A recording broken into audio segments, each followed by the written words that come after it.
Paphos Tombs of the Kings, amazing UNESCO site in Cyprus.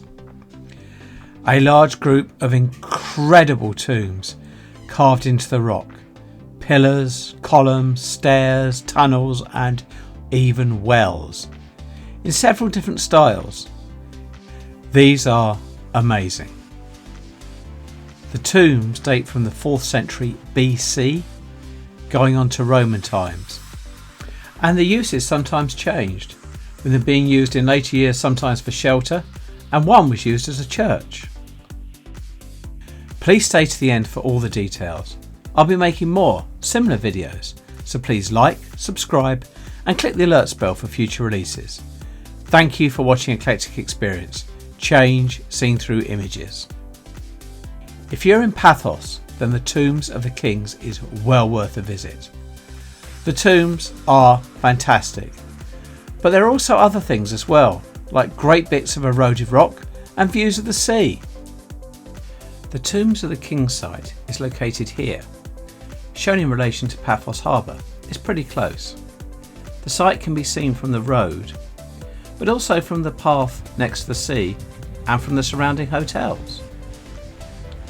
Looking at a map again and coming out a bit, we can see Cyprus and Paphos in relation to Alexandria. They are pretty close, and it's easy to see how there is heavy Alexandrian influence on the design of the tombs.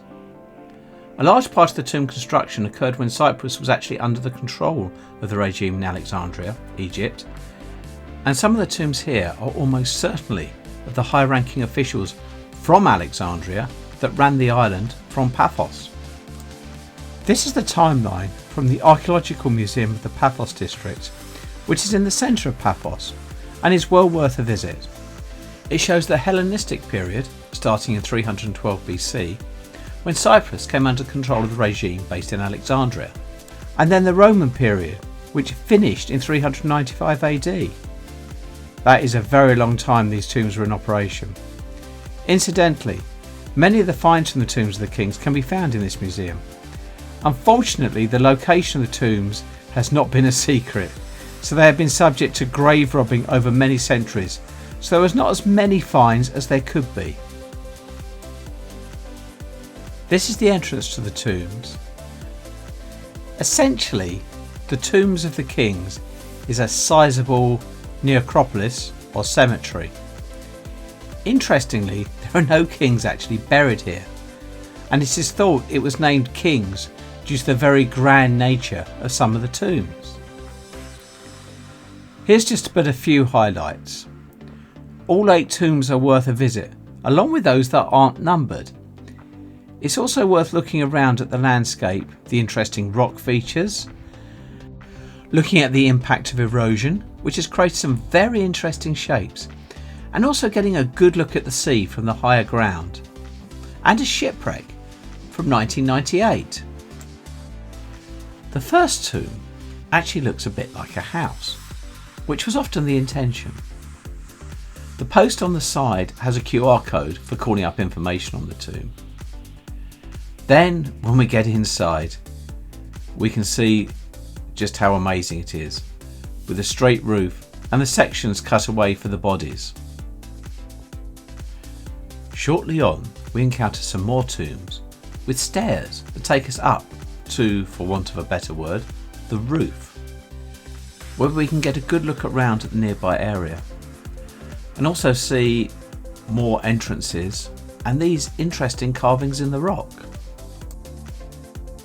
Tomb 3 is really grand. This is the view looking down, where we see these amazing columns.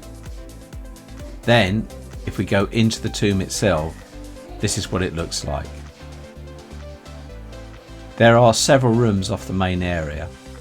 The style of the columns, according to the guide, is thought to be more similar to Alexandria than Athens, which again ties in with the Egyptian link.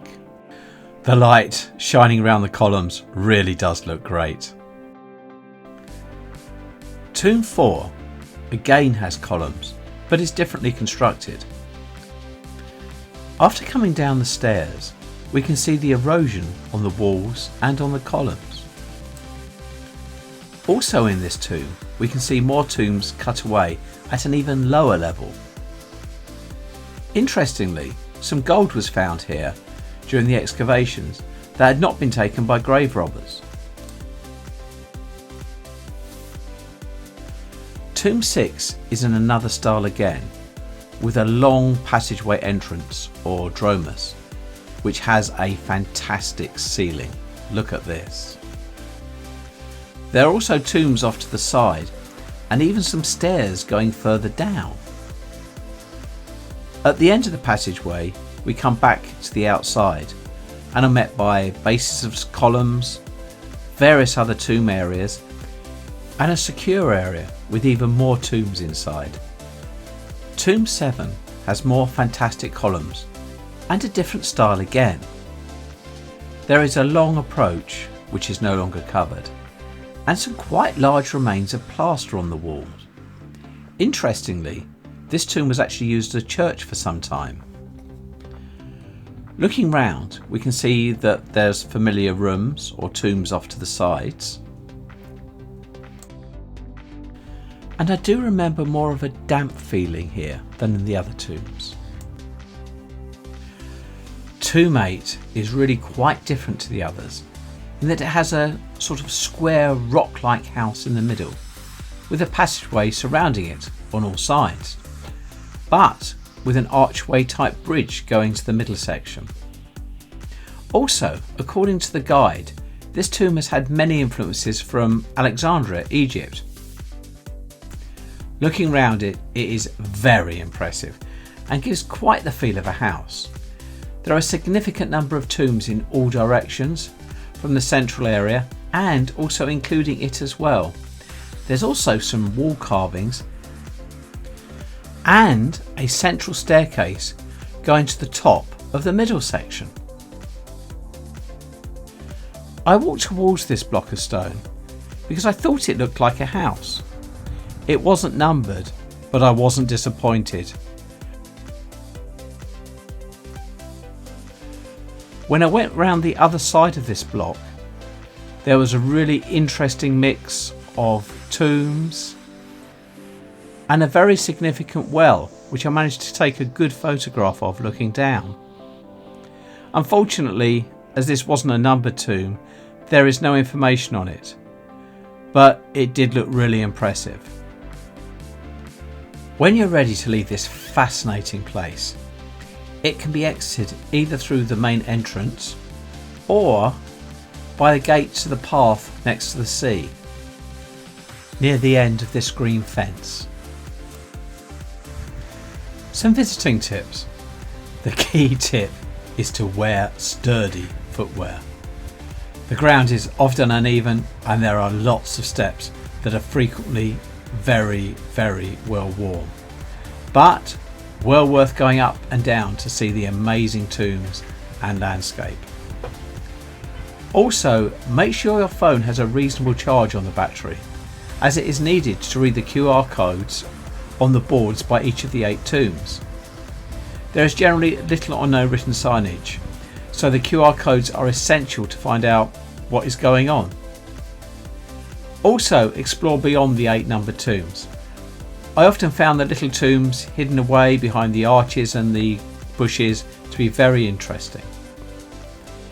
There are toilets and a small gift shop on site, and the entrance fee is an inexpensive €2.5.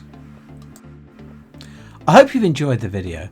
I'll do separate ones on the main Paphos archaeological site and Paphos Castle, as well as one on the more quirky free history sites that are available in Paphos. Thank you for watching. Please like and subscribe. Brought to you by Eclectic Experience, change seen through images.